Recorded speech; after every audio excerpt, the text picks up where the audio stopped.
longest chain of mountains on the planet, and still growing. It lies along the edge of South America like an immense dragon. On its back, savage spines. At its head, fire. It is forged by pieces of the Earth's crust crashing together, opening volcanoes, pushing up and creating different and unexpected worlds.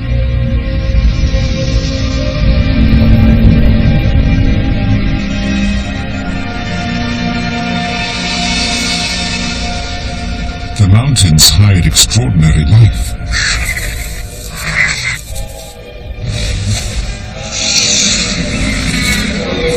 Unique. Bizarre. And surprising. It is life, thriving at the extreme, hidden among the spines of the dragon's back.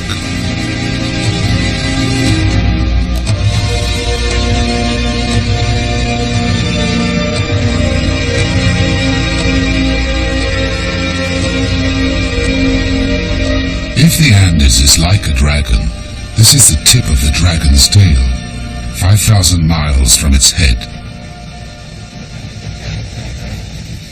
At South America's southernmost point, the mountains seem to fall into the Antarctic Ocean. Snow becomes glaciers which break off as icebergs.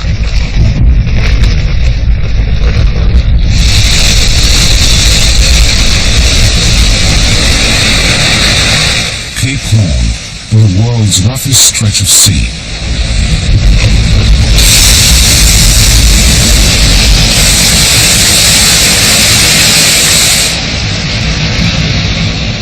For the animals that live here, this is just the way the world is. They cope. In fact, they thrive.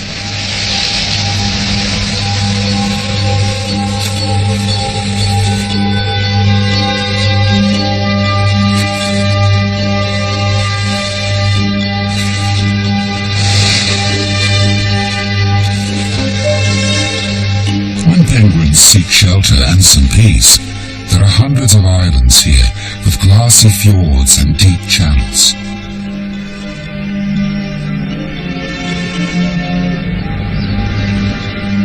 Above them, the Andes.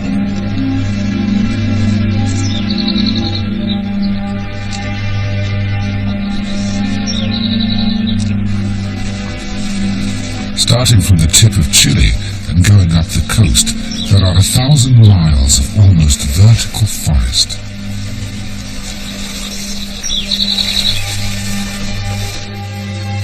It's untouched, the least explored place on Earth. The penguins explore a bit though.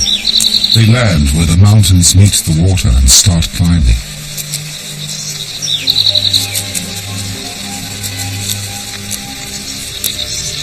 They're not mountaineering for the challenge of it. They're looking for a safe place to nest. All penguins have to lay eggs on solid ground. It's just that the only land for these Magellanic penguins is almost straight up and down.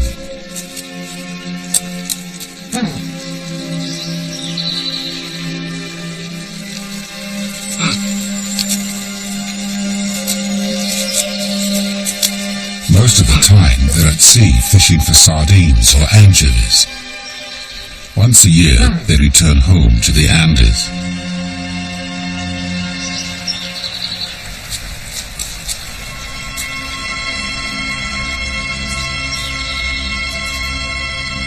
The penguins, who mate for life, find a safe shelter or dig a burrow.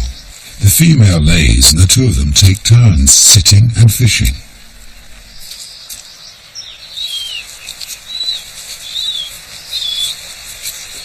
It's an arduous life, hunting in storms and climbing mountains, but it's undisturbed. There's nobody here for hundreds of square miles. These forests are barely known to science, only sketchily studied. It's a strange assortment, with everything seeming slightly askew. This, for instance, might look like a rat, but it's an opossum, a marsupial with a baby-carrying pouch.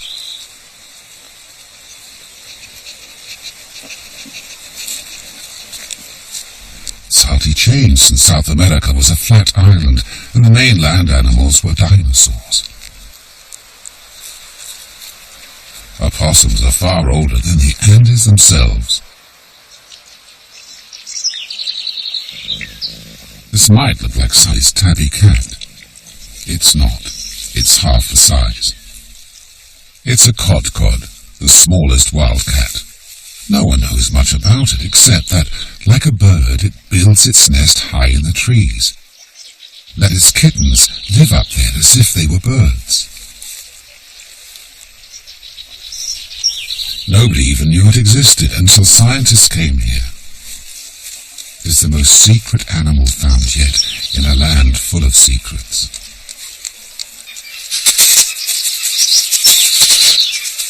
What's weird here is the scale of things. This is the world's smallest deer, emerging from under a rhubarb leaf. It's a poodoo, 12 inches tall at the shoulder. A land of little animals, outsized plants, and right through the middle of it all, a monstrous glacier grinding through the forest. On the glacier's edges, wild fuchsia is visited by fire-crowned hummingbirds.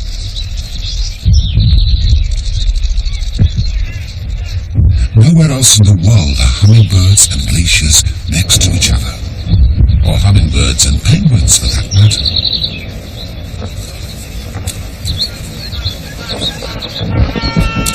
This is a good day for fishing. Usually there's high wind and pouring rain. In fact, southern Chile gets 15 feet of rain a year, 3 times more than Scotland. But stormy weather isn't a penguin's biggest problem. Out there are sea lions which thrive on penguins.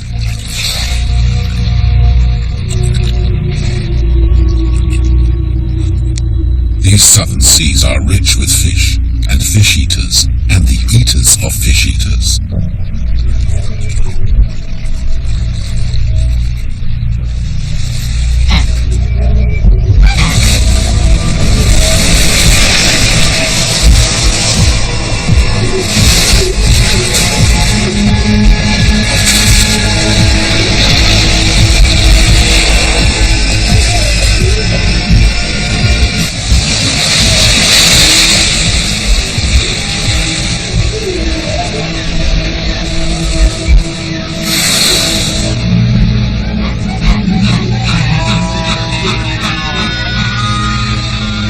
It's this braying that gave the Magellanic penguin its more descriptive name, the jackass penguin. Killer whales or not, the penguins have to fish. Once underwater, they can suddenly fly.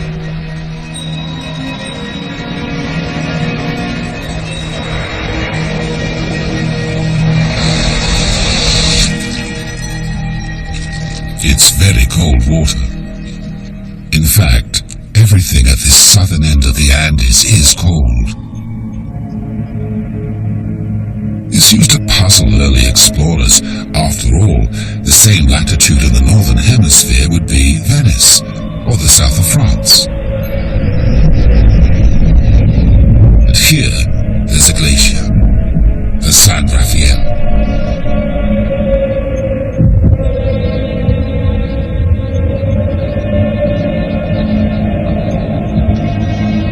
It moves several hundred yards a year, grinding the mountainsides, making the peaks ever steeper and sharper. It wasn't until 1962 that the source of this and other glaciers was discovered. Solid sheet of ice the size of whales, cooling the whole region.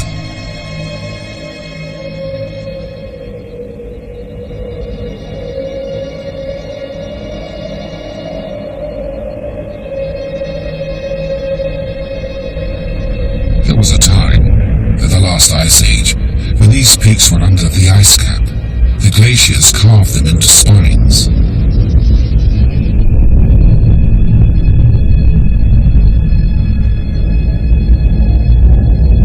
Today the ice has receded, and the still growing mountains are pushing higher.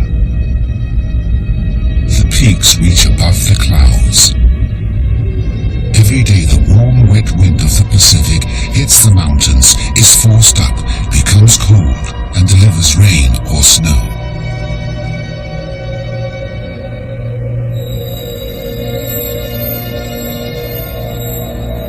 As it dries, it heads east to the Patagonian desert.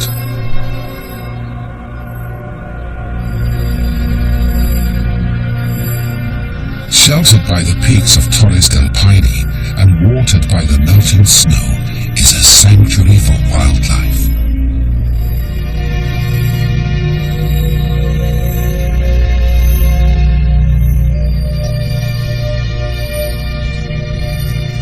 Its guard is the guanaco, the New World camel and wild relative of the domesticated llama and alpaca. This is a male stationed on a hillock, protecting his females from other males. And from predators. Not that a fox would threaten this guanaco. No, the killer he's watching for is this one, a puma.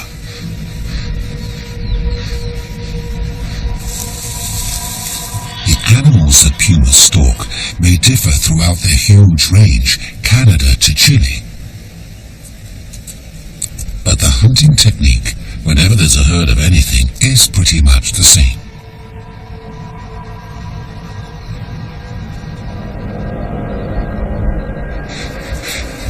Circle the animals and try to spot the old, the young, the weak. Then charge in at 40 miles an hour.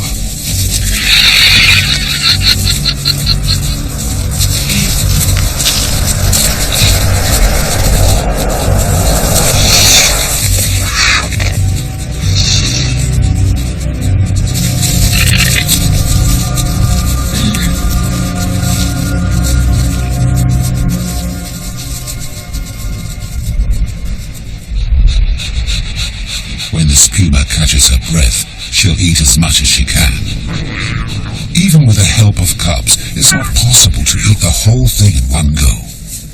Almost anywhere else a puma would drag its leftovers to a hiding place, but out here, there isn't one.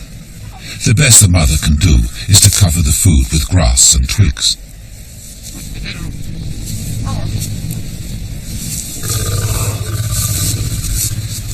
It's summer, and the cubs are about 3 months old. Their eyes are still baby blue, but by next spring they will turn as tawny as their mothers. That's if the cubs survive that long, which isn't a certainty. Carcasses are few and far between, so condors soar hundreds of miles to spot a meal.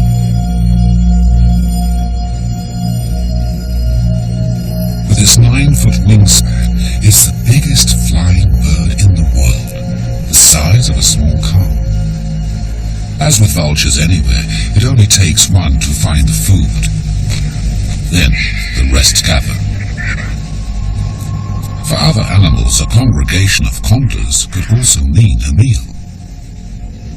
Or a meal lost.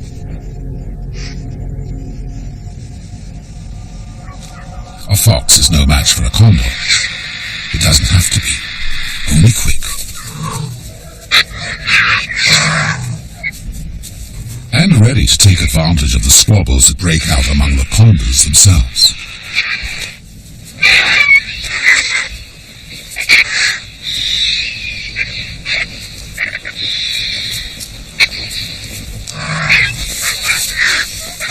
The need to feed is more urgent because summer is short here and almost all the animals have young.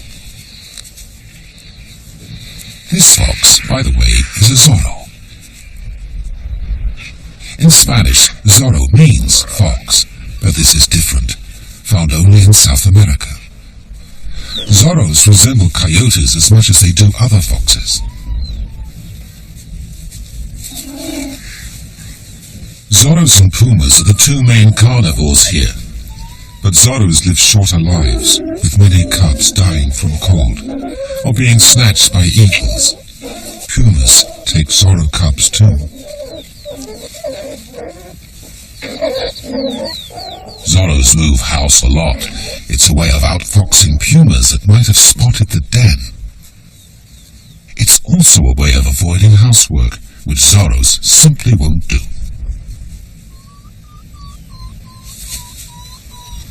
The den gets dirty, the cubs get moved.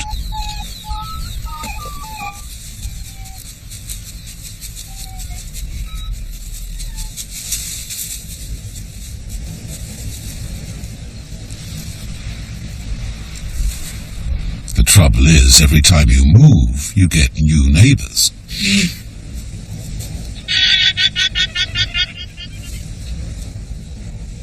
The world over, grazers don't like meat eaters, even if they're small or not much of a threat. So guanacos don't like Zorros. It's just a matter of principle.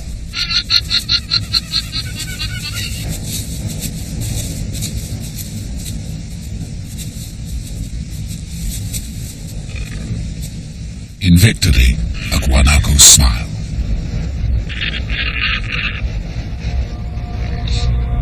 When summer is over, guanacos, Zorros and pumas climb down the Andes. They would freeze in the winds of the Patagonian ice sheet. In Europe, this latitude would be hot, and we'd be heading towards Africa. But here, heading north towards the equator, it still won't get any warmer.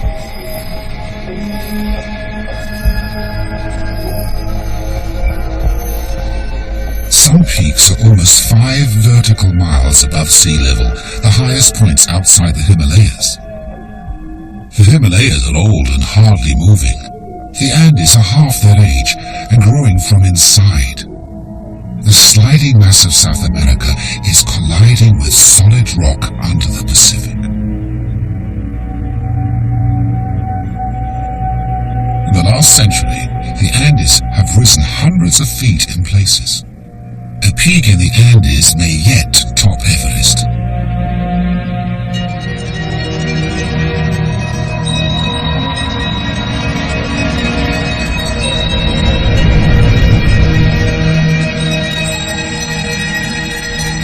The mountains follow the coastline of Chile and Peru and are rarely out of sight of the sea.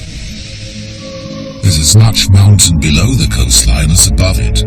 Measured from their underwater base, the Andes are already the tallest mountains in the world.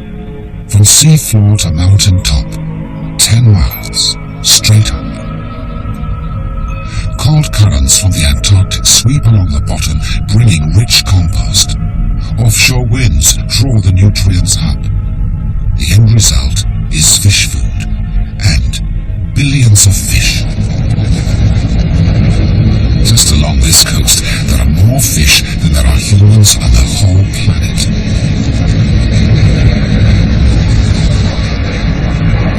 And where there are fish, 20 million tons of them, there are seabirds, some 25 million of these.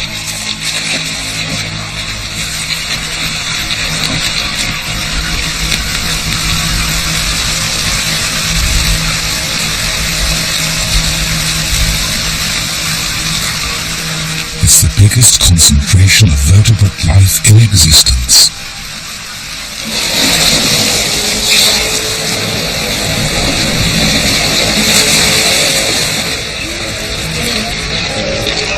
It supports cities of sea lions, all bringing up young. The birds are doing it too.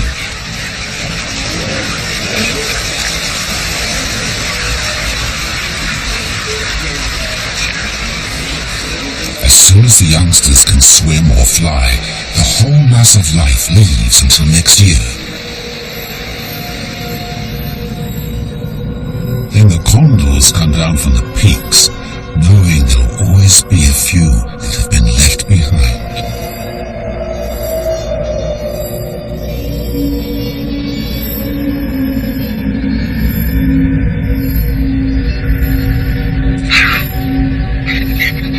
That's how nourishment from the bottom of the ocean makes it all the way to the mountain top.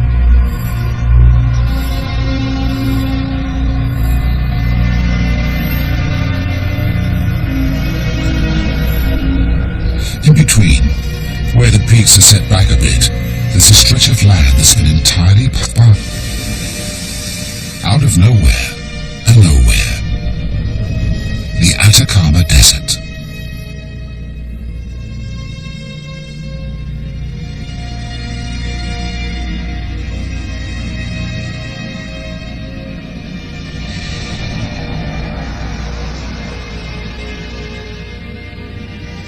There are places here where it has never ever rained.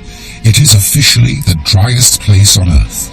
The only rain is marooned on the other side of the Andes, held back by the high spine of the dragon. It's a 600-mile-long ribbon of sand reaching into the tropics. Where there's just a little moisture every now and then, that's all it takes. Plants grow. Animals come. The guanaco, the South American camel, does as well here as 3,000 miles further south, though the climates are as different as Scotland and the Sahara. Its broad feet are as good in the sand as in the snow.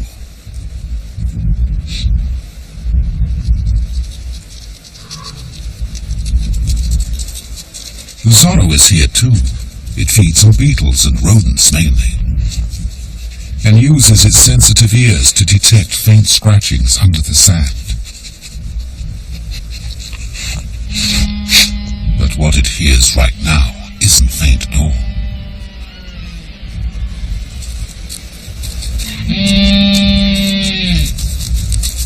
Humboldt penguins. Doing what penguins have to do, coming ashore to nest. Birds, built for swimming in the coldest of cold water, climb over the driest of dry rocks.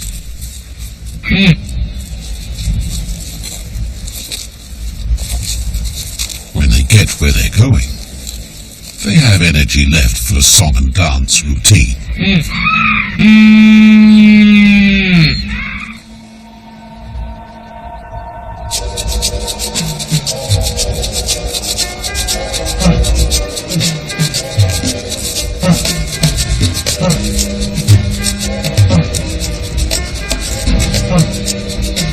You have to do a lot of dancing to get a mate.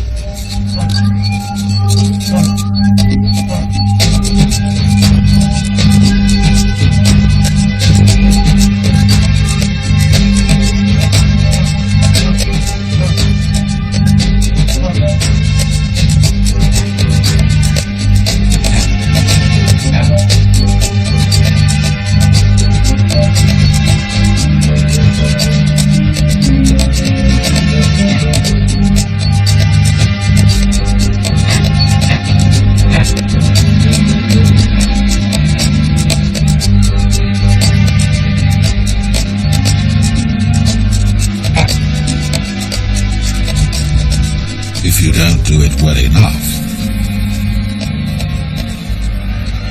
Oh well.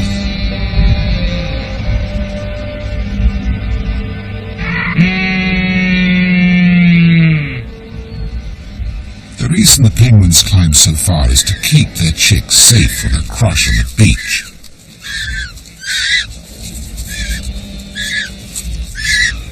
But they need fresh fish, so it's up and down these cliffs every day. And when it's too steep to walk, they ski.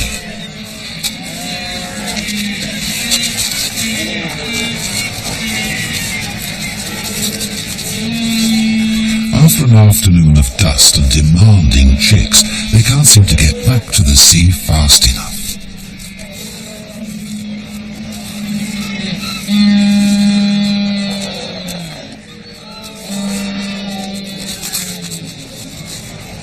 First, there's the sea lion colony to get through, and sea lions eat penguins. But not now, as it happens, while they're raising pups. At this time of year, they're grudgingly tolerant.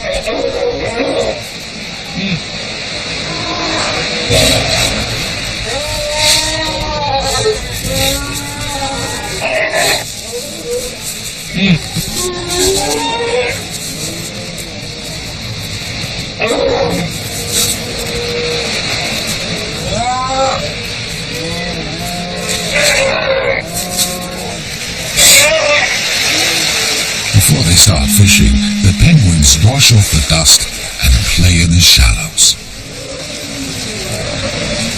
A few hundred feet above, a guanaco might envy a cooling dip in the sea, but today it doesn't need to move.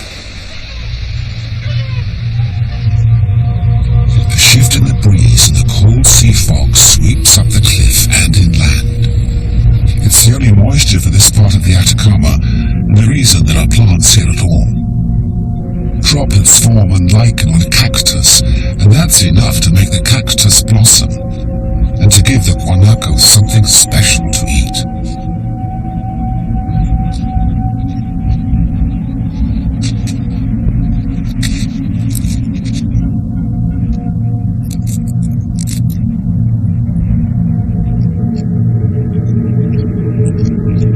This is the comparatively lush part of the desert. Travel north, beyond the Atacama, and there is little but sand. Yet there is some strange wildlife to be found here too. In the 1920s, an early aviator looked down. He was the first to see messages from the distant past. A spider, 50 yards across. A monkey the size of a football pitch. Carved 1,500 years ago by people who could never have seen them from above. There are hummingbirds, condors, killer whales, flamingos.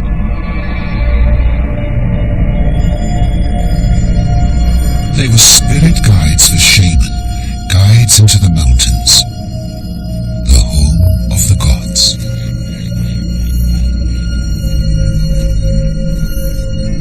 The flamingos head across the desert and up into the Andes, heading to the broad back of the dragon. As they go higher still, they reach the Altiplano, and the biggest surprise of all,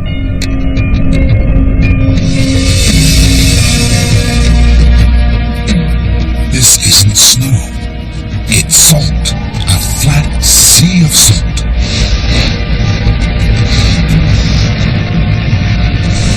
It's the largest salt pan in the world, stretching from Argentina and Chile through Bolivia to Peru. Those islands in the Salt Sea, they're mountain peaks, and each with a precarious community of life.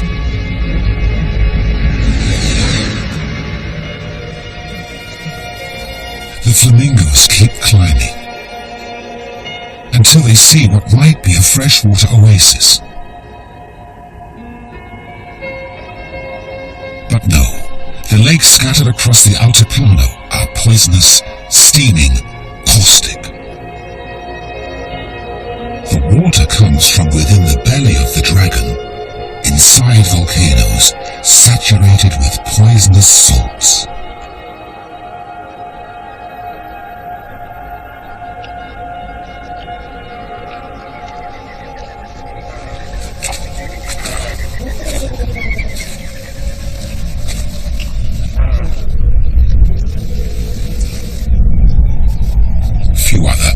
Could even stand in burning liquid like this, much less put their heads in it, but flamingos can and do, to feed on the only other life in the water, brine shrimp.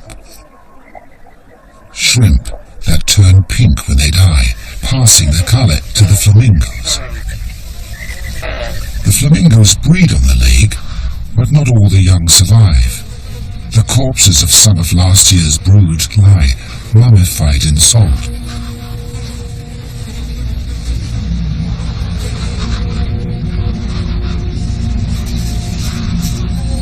Brine dragonflies tend in sandpipers and other birds.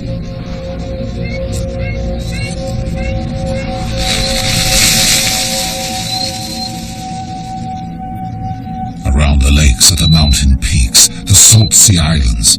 There is no rain for 9 months of the year, so the food chain is short and simple. Cactus. Cactus flowers.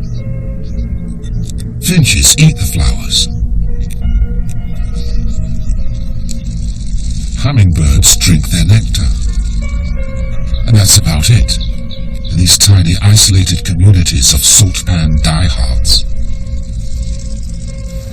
It's a lonely life. That's why flamingos come here. The birds have the privacy to dance.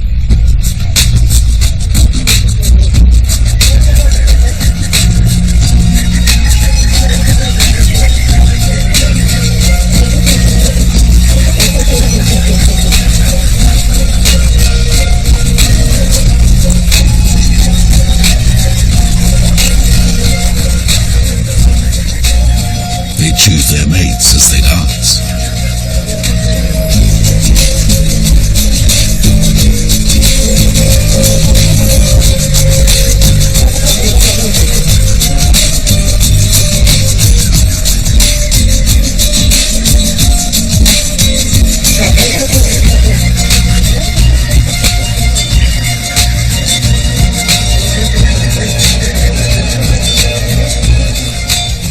These are Chilean flamingos, but wherever there are flamingos in the world, they do the same dance.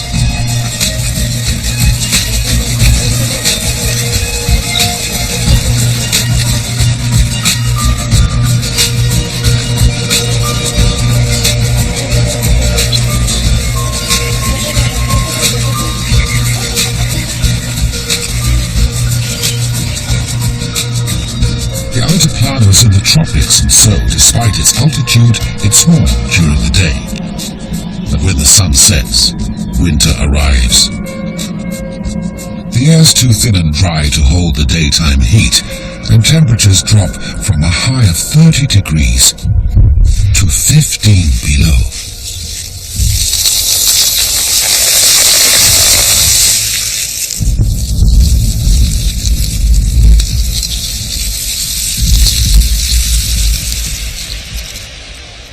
Different animals have different ways of coping.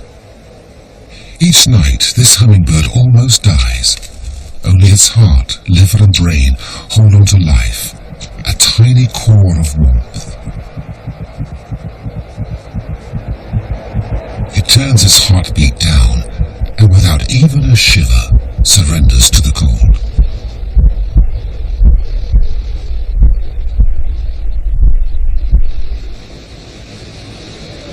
With the sun gone, the only warmth comes from the earth. Cracks in the dragon's skin vent geysers, boiling springs, and fountains of hot acid.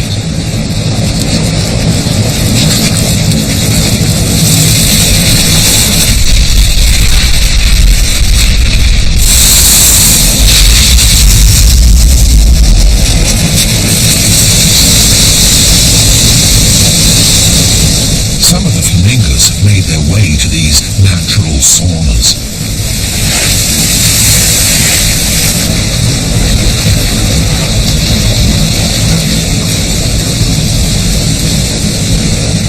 They sleep bathed in the steam and the stench of sulfur. The flamingos that stay out on the lakes will be frozen in for the night.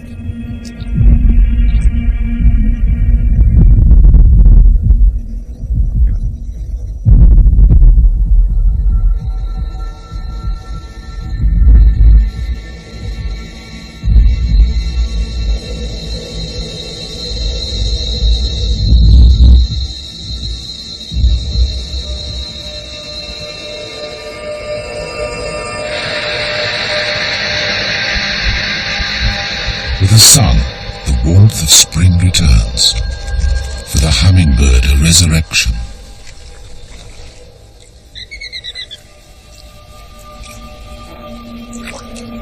For the flamingos, if they are lucky, a release.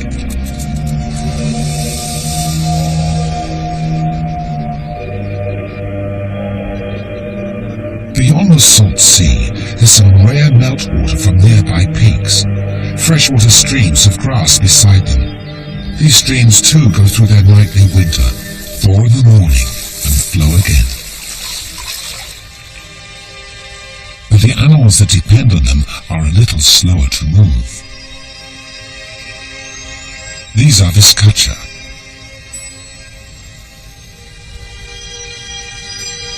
Although they look like rabbits, they're actually more like giant mice. While they get their warmth back in their bones, they sit like monks, muttering incantations to the sun.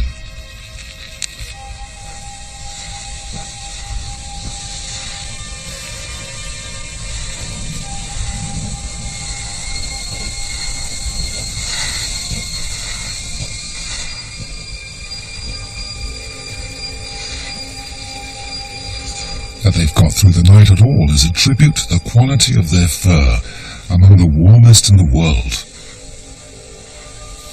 Fortunately for them, it molts all the time and is useless to the fur trade.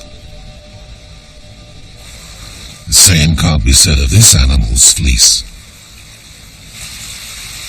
It's a vicuña, a slimline version of the guanaco. Its wool is considered to be the finest in the world. So they were hunted here, 15,000 feet above sea level and hundreds of miles from the nearest town. Having faced extinction, vicuñas are protected now, but very rare, and still very nervous. This morning, it's the Vizcachas who have more to fear.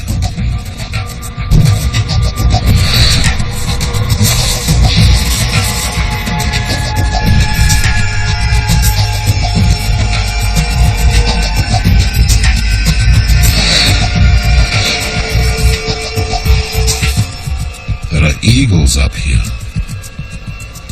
Zorros too. Zorros can't do much chasing. They're starved of oxygen in the thin air. Everything is double the effort.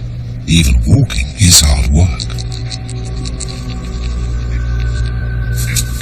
So it's easier to scare some caracaras off an old vicuña carcass.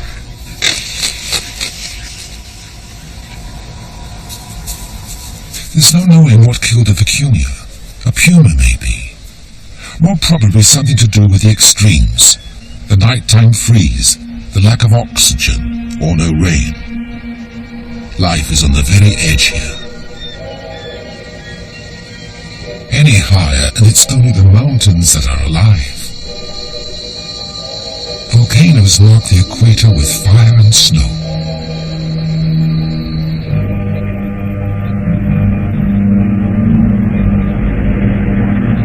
Volcanoes run north towards the end of the mountain chain.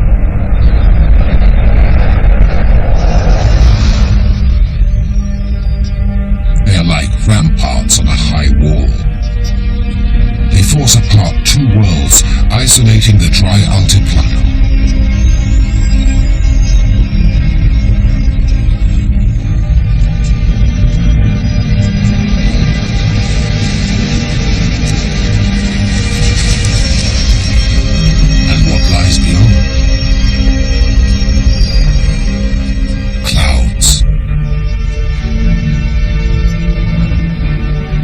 Rain piles up, unable to reach the Altiplano or the Atacama Desert beyond. Warm clouds blow all the way from the Atlantic across Brazil and can't get any farther. They rise up the Andes' eastern slopes, drenching everything beneath them. The moorland becomes a saturated sponge.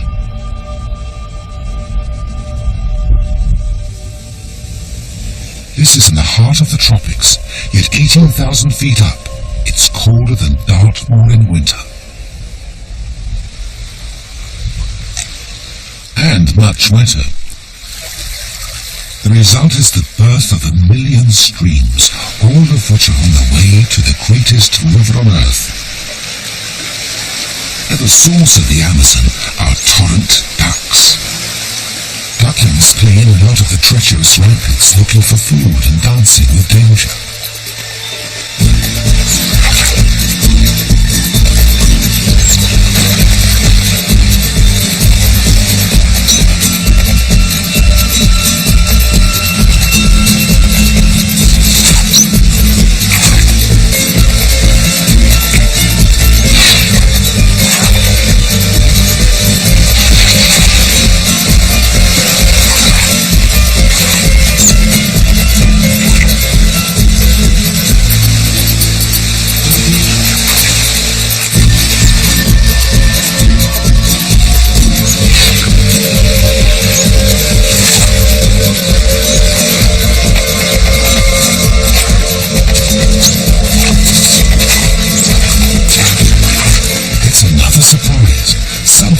Fragile as a duckling braves the Andes to play in a freezing torrent.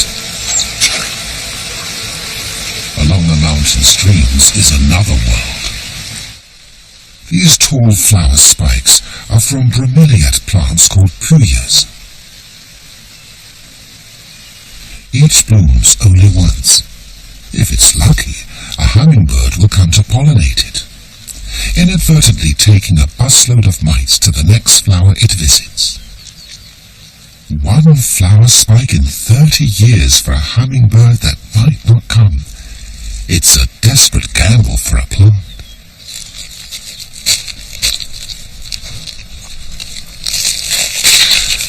A lifetime's effort destroyed in a minute. The white markings on their faces give these animals their name.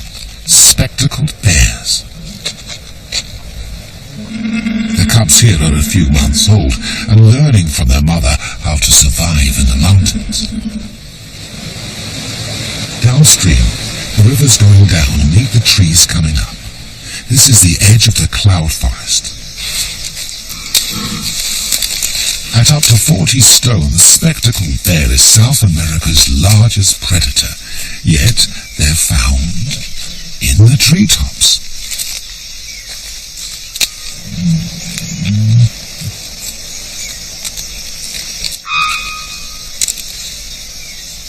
Paddington bear from darkest Peru must have been a spectacled bear.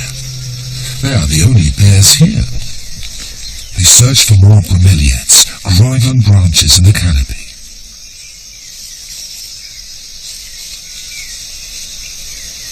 A fox is up there too, though not quite as sure-footedly as the bear. It's called the grey tree fox. It's not a zorro, but an invader from North America. It lives mainly on birds' eggs. These cloud forests cloak the Andes through Ecuador and Colombia. A mountainside here is officially the wettest place on Earth, with 40 feet of rain a year.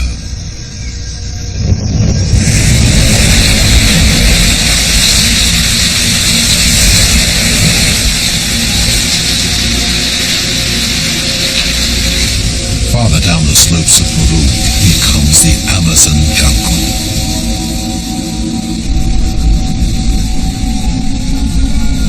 The rivers flow into each other and surge down the mountains as if they were trying to fill up South America. Which once they did. 10 million years ago, as the Andes rose, they formed a gigantic rim around the entire western half of the continent, turning it into a basin. It was perhaps the biggest lake the world has ever known. It didn't last long. The continent's eastern edge gave into the pressure and rivers broke through to the Atlantic. With a constant flow of water from the Andes, it has never managed to drain completely. What was left was the Amazon, holding a fifth of all the river water in the world.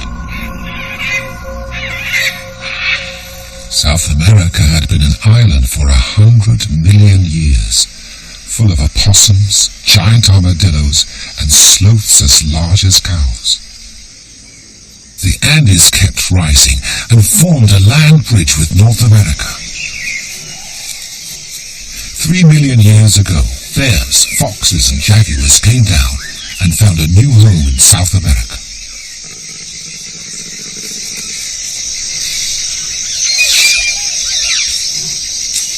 In the foothills of the Andes, the residents and the immigrants knit. So this is why, today, there are more types of plants and animals here than anywhere else.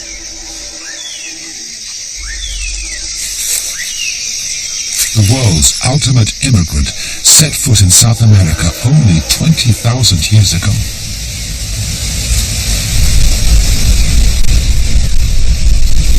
At huge waterfalls, people pit their wits against gravity and fish.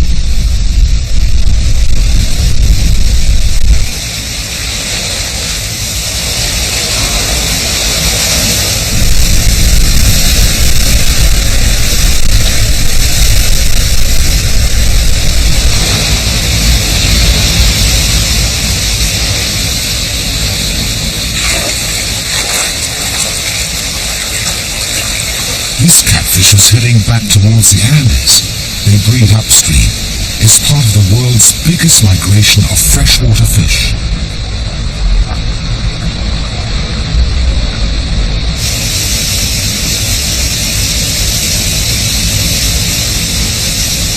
Fish might seem less likely mountaineers even than penguins, but their search for a nursery for their young is just as urgent.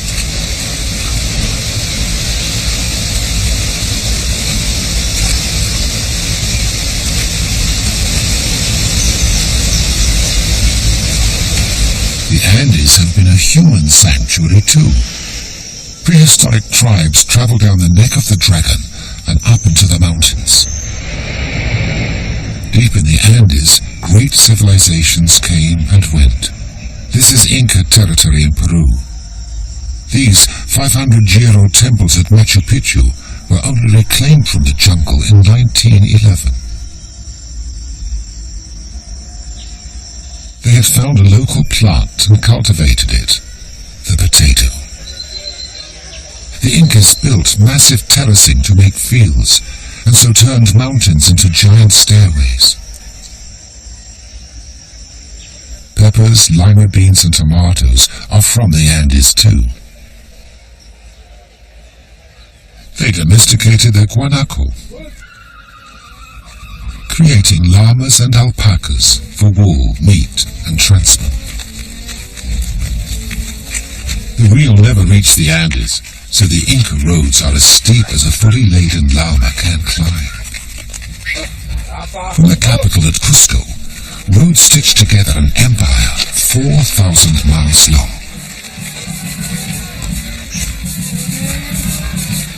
The Inca's descendants still celebrate their llamas on race day.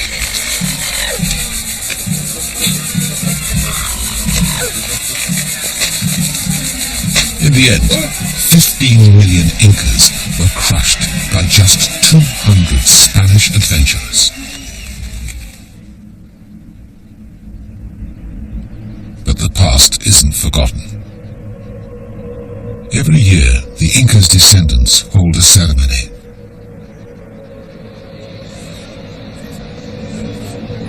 They climb a glacier at dawn to offer their thanks and to greet the rising sun.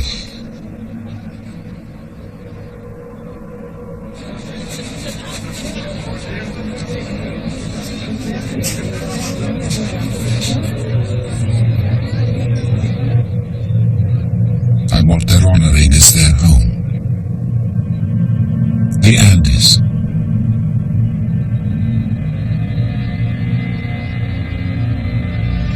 The Andes and all worlds the mountains have created. The tip of South America.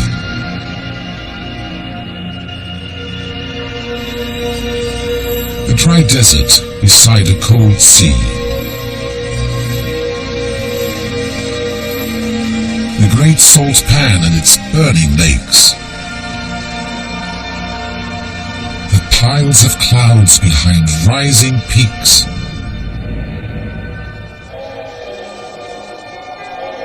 The mountaineers living on the edge.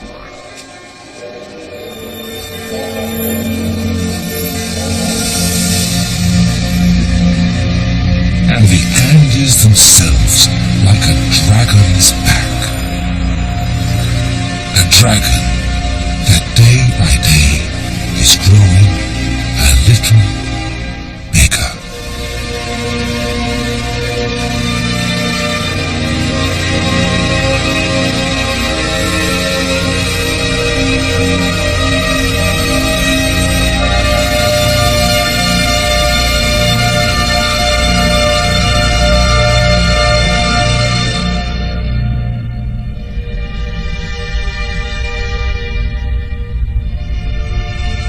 In a moment, to look at Kalahari, the flooded desert, for next week. Then stay with us. Coming up shortly, a most mysterious murder.